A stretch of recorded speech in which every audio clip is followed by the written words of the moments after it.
Terima kasih Mirsa, masih bersama kami di seputar Bali. Jajaran unit reskrim Polsek Kota Singaraja Buleleng Bali berhasil membekuk tersangka spesialis pembobol rumah kos mahasiswa.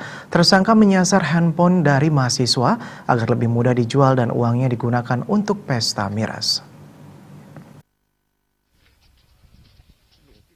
Tersangka Imam Rafli, 18 tahun, dibekuk jajaran Street Lion unit reskrim Polsek Kota Singaraja atas kasus pencurian di rumah kos di Jalan Ratna, Singaraja. Mahasiswa yang kos kehilangan handphone mereka ketika sedang tertidur lelap usai bermain game online. Karena kamar tidak terkunci, tersangka masuk ke dalam kamar kos dengan mudah dan mengambil 4 buah handphone serta 1 buah speaker aktif. Kapolsek Kota Singaraja, Kompol Imade Santika mengatakan, pihaknya berhasil membekuk tersangka Imam Rafli yang merupakan anak dari keluarga broken home. Tersangka mengakui beberapa kali melakukan aksi pencurian dengan target barang yang mudah dijual. Uang hasil penjualan barang curian tersebut digunakan untuk membeli minuman keras dan mabuk-mabukan. Saat ketiduran, mereka tidak mengunci pintunya, hanya tertutup.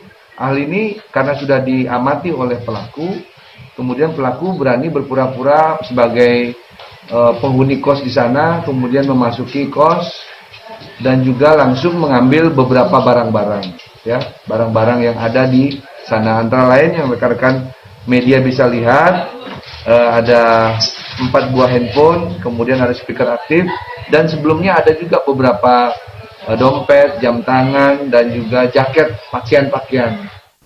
Tersangka Rafli mengaku karena tidak mempunyai uang, ia mengincar barang-barang yang mudah dijual seperti handphone. 1 buah handphone dijual seharga 1 juta rupiah dan uangnya digunakan untuk pesta miras bersama teman-temannya. Pas kebetulan saya beli nasi, saya lewat sana, pas saya nggak punya uang juga. Saya masuk itu ke kosan itu, lihat barang HP, speaker, baru saya ambil tuh, Pak. Terus dijual di mana? Tempat teman. Atas ulahnya tersebut, tersangka dapat dijerat dengan pasal 363 KUHP dengan ancaman hukuman 7 tahun penjara. Komang Yuda, Bali TV.